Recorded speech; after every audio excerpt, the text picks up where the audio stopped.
봉독하겠습니다. 여호와께서 구름 기둥 가운데로부터 강림하사 장막문에 서시고 아론과 미리암을 부르시는지라 그 두 사람이 나아가매 이르시되 내 말을 들으라. 너희 중에 선지자가 있으면 나 여호와가 환상으로 나를 그에게 알리기도 하고 꿈으로 그와 말하기도 하거니와 내 종 모세와는 그렇지 아니하니 그는 내 온 집에 충성함이라. 아멘. 아멘. 믿음을 가지고 살아가는 사람들이 천국에 가면 천국에서의 삶 속에는 승리자다, 패배자다 이런 말들이 천국에는 없으리라고 생각합니다.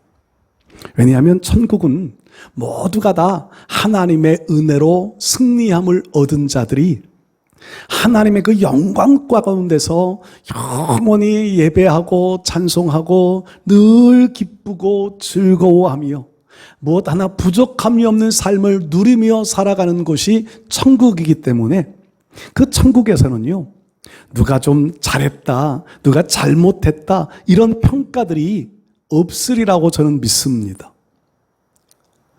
승리했다, 패배했다, 잘했다, 잘못했다라고 하는 평가는 이 땅 위에 살아있는 동안, 이 땅 위에 살아가는 삶의 여정, 과정들을 보면서 하나님이 우리 인생 마지막 평가할 때, 천국에 입성 전 평가할 때 세상에서 승리자로 살았다, 패배자로 살았다 이렇게 아마 나누어지리라고 생각합니다. 여러분들은 지금 승리자의 삶으로 살아가고 계신가요? 패배자의 길로 가고 계신가요? 이 땅 위에 사는 동안에는 승리자가 있고 패배자가 있습니다. 좀 나은 사람이 있고 못한 사람이 있음이 분명합니다. 저는 우리 생명샘에 속한 사랑하는 성도 여러분들이 늘 하나님이 보실 때에 승리자의 반열에 서고 인정받는 신앙인들이 되실 수 있기를 바랍니다. 요한계시록 말씀 보면 2장 3장에 소아시아 7교회들을 쭉 말씀하면서 공통적으로 7교회를 향하여 주어지는 말씀들이 있지요. 이기는 자에게는 내가 이렇게 하겠다. 이기는 자. 성경은 분명하게 우리에게 이기는 자를 하나님이 복 주시고 이기는 자에게 하나님의 언약이 주어짐을 성경에서 볼 수 있습니다. 여러분, 이왕이면 이 땅 위에 살아가면서 하나님이 평가하시는 기준에 맞는 이기는 자들이 되실 수 있기를 바랍니다. 이기는 자, 승리하는 자, 패배하는 자 이런 단어들을 사용할 때면은요, 늘 경쟁이라고 하는 것이 떠오릅니다. 경쟁 사회. 세상은, 우리가 육체를 입고 살아가는 이 세상은 경쟁 사회입니다. 경쟁이라고 하는 것은 늘 내가 잘하느냐, 네가 잘하느냐를 따지는 것들이 경쟁이지요.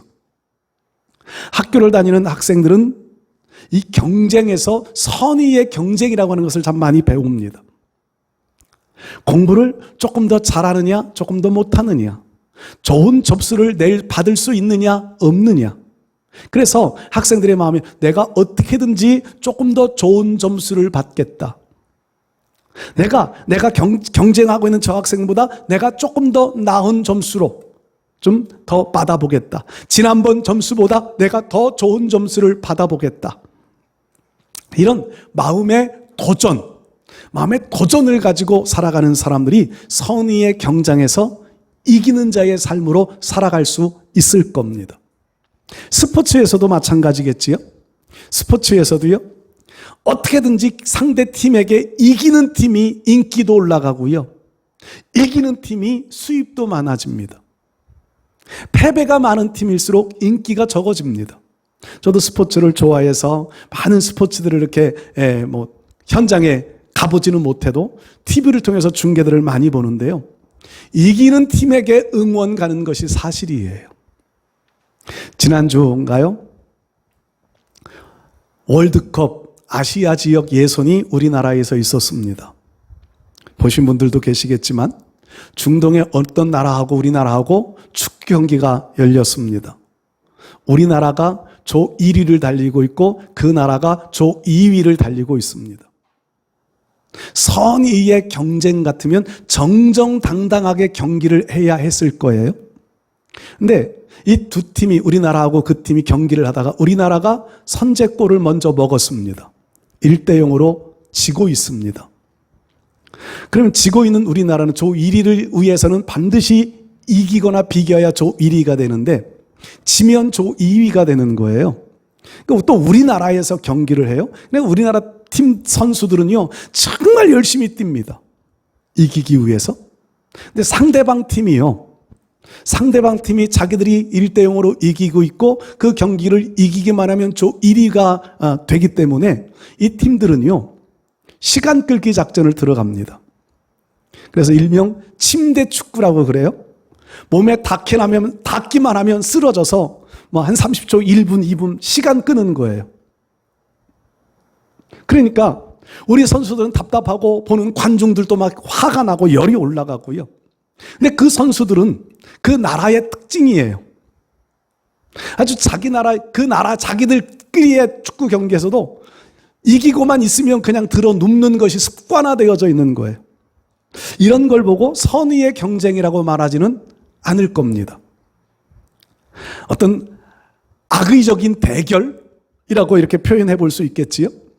어떻게든지 네가 죽어야 내가 산다는 그 속된 표현들, 그런 말들을 사용하는데 네가 죽어야 내가 산다, 이런 마음 가지고 어떻게든지 상대방을 짓누르고 상대방보다 내가 좀 실력이 못해도 함정을 파놓든지 모함을 하든지 편법을 쓰든지 상대방을 짓누르고 내가 올라가야 된다고 하는 이런 마음이 들기 시작할 때부터는요, 선의의 경쟁이라고 하는 것은 사라집니다.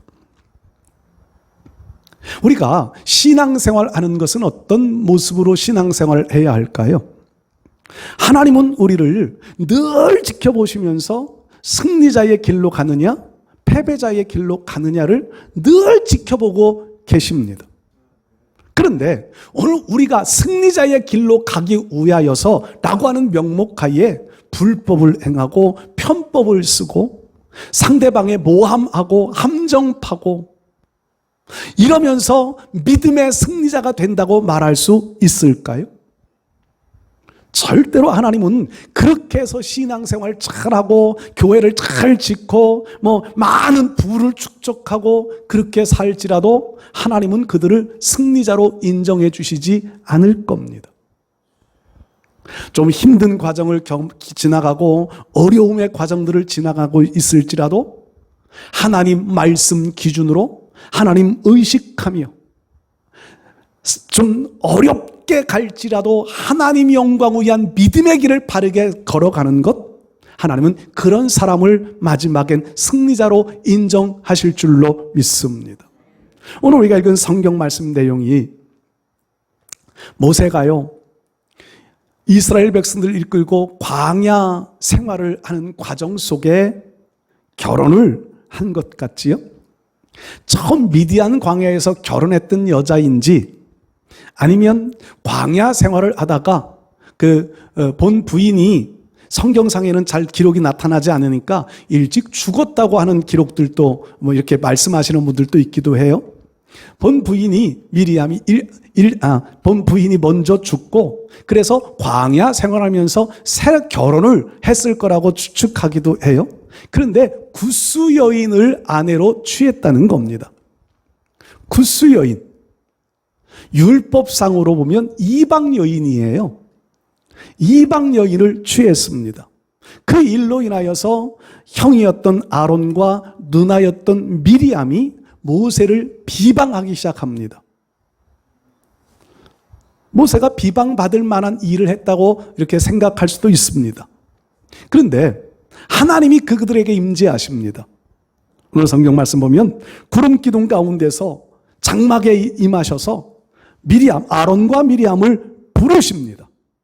그리고는 누가 옳으냐 누가 그르냐를 하나님이 판단해 주시는데 이 말씀은 결국이요, 누가 승리자이고 누가 패배자이냐, 이것을 지금 하나님이 가르고 계신 거예요. 아론과 미리암을 보면서 이렇게 말씀하세요. 너희 중에 선지자가 있으면 내가 환상으로도 혹은 꿈으로도 그에게 그와 말하지만 내 종 모세와는 그렇지 않다. 모세는 그런 선지자와는 차원이 다른 선지자다. 나와 차원이 다른 나와의 관계를 맺고 있다. 더 직설적으로 표현하면 아론, 미리암, 너희들이 하나님을 경외한다고 하지, 너희가 나를 섬기는 것과 모세가 나를 섬기는 것은 차원이 다르다. 그리고는 하나님이 떠나시는데 미리암에게 나병이 걸리고 맙니다. 원인은 분명히 모세가 잘못한 부분들이 분명히 있을 거예요. 율법에 어긋난 일들을 행했기 때문에 모세가 잘못된 부분들이 있었을 거예요.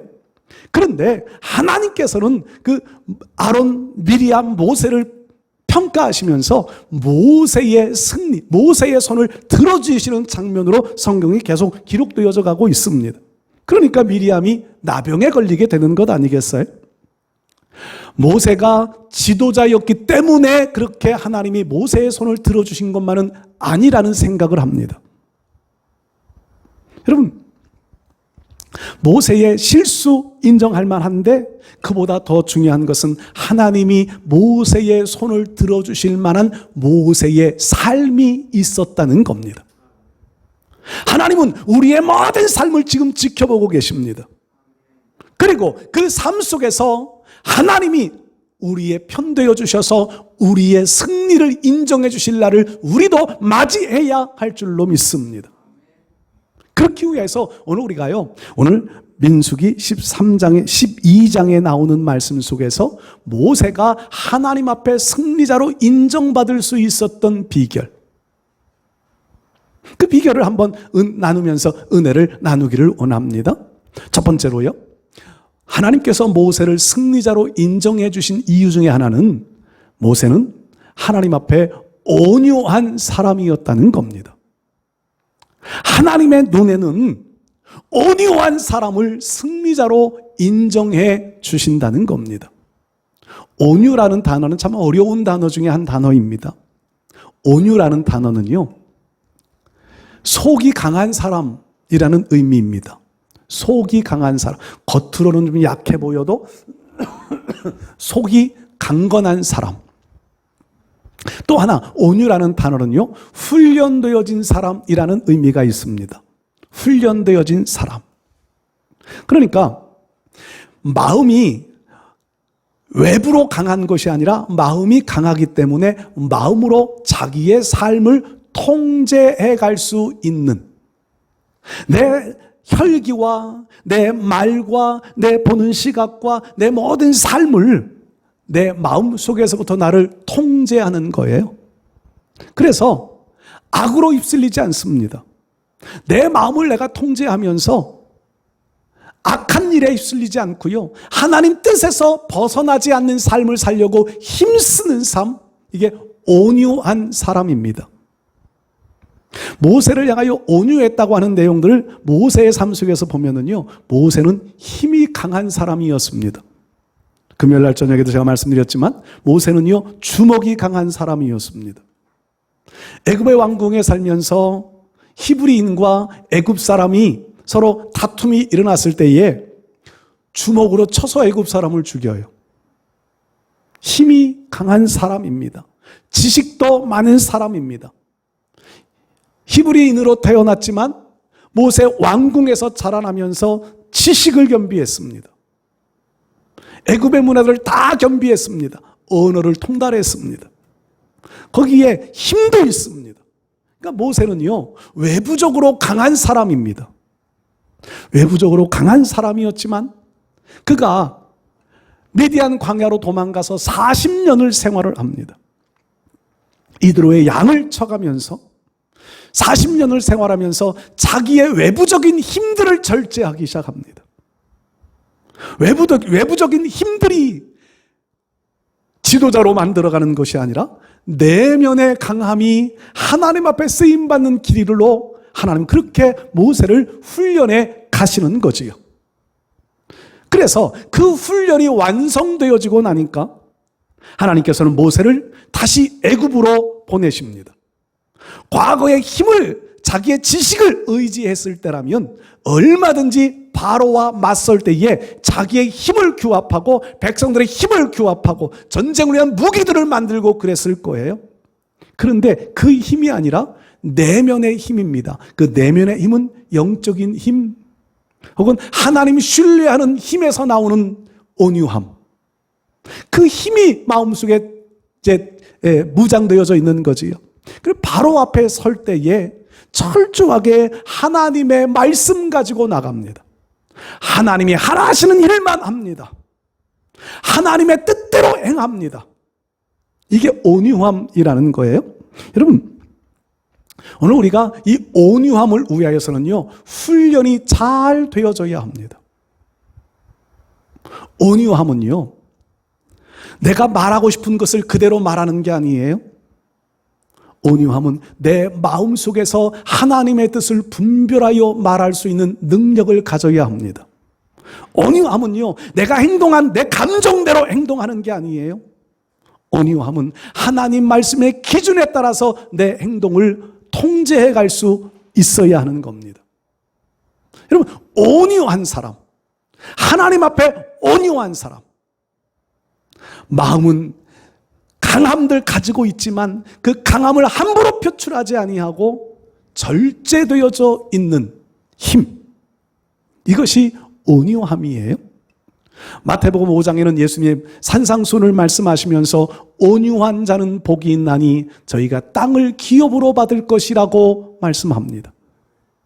온유한 자, 자기가 하고 싶은 행동대로, 자기가 하고 싶은 말대로, 자기가 가고 싶은 곳으로 자기 마음대로, 감정대로 순간에 욱하는 마음으로 그렇게 살아가는 것이 아니라 하나님의 뜻을 분별하고 하나님의 말씀들을 생각하고 거기에 맞추어서 삶을 통제해 갈 수 있는 힘을 가진 사람, 하나님 그들에게 복을 주시고 그들을 승리자로 이끌어 가시는 줄 믿습니다. 우리 사랑하는 성도 여러분들이요, 오늘 우리가 우리의 마음이 훈련되어져 가실 수 있기를 바랍니다.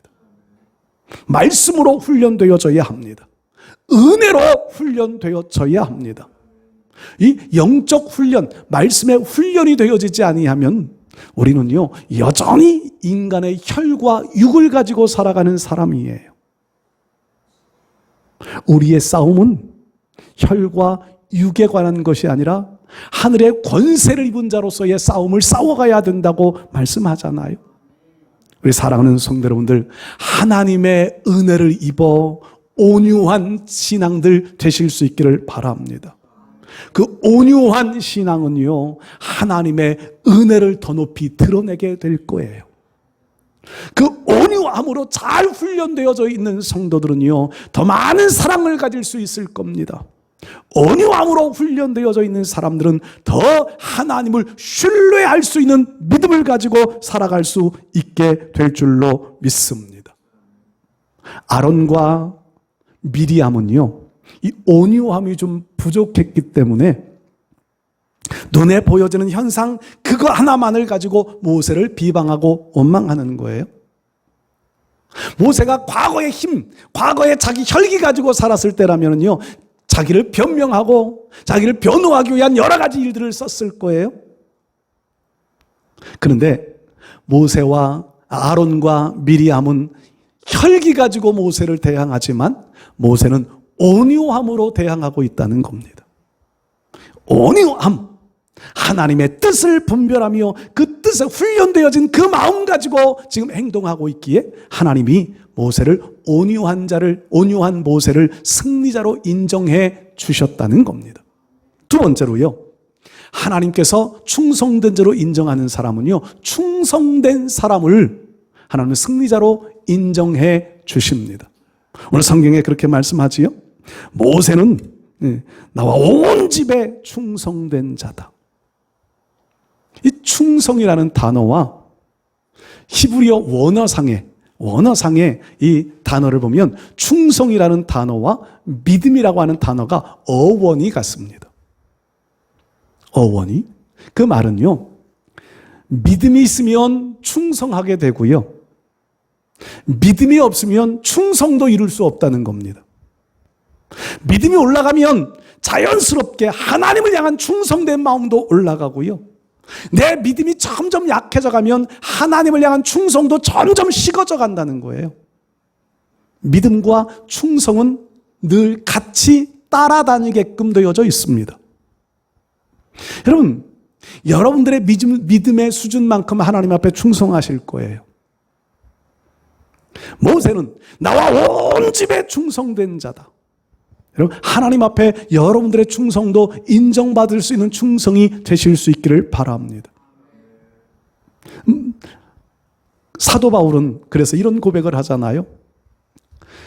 하나님은 나를 충성되이 여겨 내게 직분을 맡기셨다. 나를 충성되이 여겨. 그러니까 하나님 앞에 바울이 믿음의 온전함으로 지켜가려 하는 그 마음을 보시고 인정하셔서 나에게 일거리를 맡겨주셨다. 직분을 맡겨주셨다고 말씀합니다. 그리고 고린도전서에서는요, 맡은 자들에게 구할 것은 충성이라. 여러분, 맡은 자, 우리가 직분을 맡았다면 그 직분 맡은 것에 대하여 믿음의 마음, 그 믿음의 마음은 결국 충성으로 연결되어져 가는 겁니다. 시편 101편 말씀을 읽어보면요, 나의 눈이 이 땅 위에 충성된 자를 찾아 그가 나와 함께 있게 하겠다고 하는 말씀이 나옵니다. 다윗의 고백이기도 하지만 하나님의 마음이지요. 하나님의 마음은 이 땅 위에 하나님을 향한 충성된 자를 찾으신다는 겁니다. 그 충성된 자는 결국 믿음 가지고 살아가는 사람이에요. 믿음 가지고 하나님 앞에 충성하는 사람을 찾으셔서 하나님은 내가 그를 나와 함께 있게 하겠다. 그게 곧 승리자 아닌가요? 오늘 성경 말씀에 나오는 이 모세가, 하나님은 모세가 구스 여인을 취했다, 그거의 문제를 삼으시는 것이 아니라 하나님 앞에 얼마나 충성하며 살아가느냐, 그것으로 지금 아론과 미리암에게 말씀하고 있는 거예요. 너희들은 눈에 보여지는 그 현상만 가지고 평가하지만 나는 모세의 삶 속에서 나를 향한 믿음, 나를 향한 이 충성됨을 보면서 나는 모세를 내 편으로 삼았고 나는 그 모세를 승리자로 인정해 주시겠다고 하시는 하나님의 말씀인 줄로 믿습니다. 공부를 잘하는 학생들은 수학을 잘합니다. 물론 수학을 잘하는 머리, 영어를, 외국어를 잘하는 머리 좀 다르다고는 그러는데요, 대체로 공부 잘하는 아이들은요, 수학을 잘합니다. 왜 수학을 잘하느냐 하면 수학이 참 어렵잖아요. 그래서 학생들 가운데 수포자라고, 수포자 그랬더니 수능 포기자라고 하는 말도 있고 수학 포기자라는 말들도 있대요. 공부를 하기 싫어하는 출발점이 수학에서부터 시작이래요. 수학을 잘하고는 위한 방법들이 있습니다. 방법은요, 수학에는 전부 공식들이 있습니다. 공식을 잘 이해하고 그 공식을 잘 암송하고, 그러면 어떤 어려운 문제가 와도 그 수학의 공식에만 잘 대입하면 수학을 잘 풀어갈 수 있습니다. 수학은 공식이에요, 공식. 그러니까 학교에서 공식을 가르칠 때 그 공식을 외우려고 참 저도 노력을 했던 생각이 납니다. 수학을 잘하려면 공식을 잘 알고 있어야 되듯이요, 믿음의 승리자가 되어지려면 승리의 공식을 잘 알아야 됩니다. 그 공식 가운데 한 가지가 하나님을 향한 충성입니다. 믿음입니다. 믿음 가진 충성, 그 믿음 가진 충성을 하나님 앞에 인정받으면은요, 우리의 생활 속에서 조금 실수하는 것들이 있어도 하나님은 그 믿음의 충성됨 때문에 우리를 승리자로 인정해 주신다는 겁니다. 우리 사랑하는 성도님들, 충성하며 살아가실 수 있기를 바랍니다. 세 번째로요, 하나님께서 모세를 승리로 인정해 주신 이유 중에 한 가지, 오늘 12장 뒷부분에 보면 사랑하는 사람, 표현대로 그대로 하면 용서할 줄 아는 사람, 이런 사람을 승리자로 인정해 주신다는 겁니다. 하나님이 임재하시어 아론과 미리암에게 말씀하시고 하나님이 떠나시니까 미리암의 몸에 나병이 걸립니다. 지금 모세를 비방하던 미리암이 나병이 걸렸으니 백성들의 눈에는 어떻게 보였겠고요? 모세의 마음은 어땠을까요? 백성들의 눈에도 분명히 이거는 아론 미리암이 잘못한 거고 모세가 잘못한 게 아니구나, 이런 마음 백성들이 안 가졌을까요? 모세의 마음에는요, 나를 그렇게 비방하더니 하나님의 저주를 받았구나, 이런 마음 들지 않았을까요? 그런데 모세는요, 그 나병 걸린 미리암을 놓고 하나님 앞에 특별히 기도하기 시작합니다. 저를 용서해달라는 겁니다. 병을 고쳐달라는 겁니다. 그러니까 하나님께서 진중 바깥으로 나가서 7일 동안을 머물다가 돌아오게 하고 그 7일 동안 백성들은 이동하지 않고 한자리에 머물러 있게 됩니다. 하나님이 치유하셔서 미리암이 온전하게 회복되어지는 역사를 성경에서는 말씀하고 있습니다. 모세의 마음에는요, 자기를 그렇게 비방했을지라도, 자기를 어려움 속에 몰아넣었을지라도 아론, 미리암을 향한 원망하는 마음이 아니라 사랑하는 마음을 가지고 있었던 거지요. 물론 형제이기 때문에 그런 마음을 가질 수도 있겠지만 중요한 것은 나를 그렇게 비방하고 나를 그렇게 어려움 속에 몰아넣는 사람일지라도 용서하고 사랑할 수 있는 마음, 우리가 그 마음을 가져야 하겠다는 겁니다. 우리도요, 나를 어려움 속에 몰아넣는 사람, 저도 이 성격이 조금 모질고 조금 거친, 급한 이런 것들이 있어가지고요, 저를 막 못되게 막 이렇게 하면 막 저주, 속에서부터, 입으로는 제가 표현을 잘 못해요. 상처받을까봐. 속으로는요, 그런 저주스러운 표현들을 좀 많이 하는 저의 자신들을 늘 발견하곤 합니다. 드라마 같은 거 보면서도요, 드라마는 작가에 의하여 꾸며진 내용이라고 하는 것을 알면서도요, 악역으로 나오는 이들 있잖아요. 그런 걸 보면 여러분들 화나시지요. 악역하는 사람들 보면, 그래서 악역들은 참 안 하고 싶어 하는데요, 악역하면 인기가 떨어진대요. 근데 그 악역하는 사람들 보면 괜히 왜 막 미움 마음 들고, 우리도 마음 그렇지 않습니까? 당연해요. 인간의 감정이 당연한 감정이에요. 그런데 온유, 훈련되어진 마음을 가지고 그럼에도 불구하고 하나님의 사랑으로 사랑할 수 있는 마음을 품을 수 있는 것, 이게 하나님 앞에 인정받는 승리자의 길로 가는 비결이라는 겁니다. 여러분, 우리를 힘들게 하고 아프게 했던 많은 사람들이 있을 겁니다. 어떤 사람은 용서해 줄 수 있는 마음을 가질 수도 있는데 어떤 사람은 용서해 줄 수 없는 마음 갖게 만들었던 사람들도 우리의 마음속에 남아있는 사람들 있을 겁니다. 그러나 오늘 우리는요, 이 모세를 보면서 사랑의 마음으로 하나님 앞에 인정받았던 모세의 마음을 보면서 용서할 수 있는 마음들을 가지실 수 있기를 축복합니다. 용서라고 하는 것은요, 마음의 의지에서부터 출발한다고 그래요. 내 마음의 의지, 용서해야지, 그래, 사랑해야지, 용서해줘야지, 이런 마음의 의지, 내가 용서하겠다고 하는 의지에서부터 용서는 출발이 되어진다고 그래요. 이런 용서해야지라고 하는 마음이요, 그냥 막연하게 용서해야지 이런 마음은요, 오래가지 못합니다. 내가 용서해야지 이런 마음을 품었다가도요, 또 그 좋지 못한 상황들이 떠오르면 또다시 감정이 욱하고 올라오고 그 용서하고 싶은 마음들이 또 싹 사라지고, 여러분들도 많이 경험해 보셨을 겁니다. 근데 이 의지적인 용서가 지속되어지기 위하여서는요, 몇 가지 마음속에 늘 같이 생각하면 되는 것들이 있어요. 뭐냐 하면, 하나님이 나를 용서해 주신 것처럼 하나님은 그 사람도 용서해 주신다. 나를 하나님의 자녀로 삼아주신 것처럼 그 사람도 하나님이 하나님의 자녀로 삼아주셨다. 그러면 하나님의 자녀가 되면 천국 가서는 다 만날 수 있잖아요. 천국에 가서도 미움이라고 하는 감정이 남아있을 수는 없을 겁니다. 미리 천국 연습하기 위하여서 하나님이 그를 용서하셨듯이 나를 용서하셨듯이 그도 용서해 주셨고, 나를 자녀 삼아 주셨듯이 그도 자녀 삼으셨다고 하는 마음을 함께 가지면 되겠지요.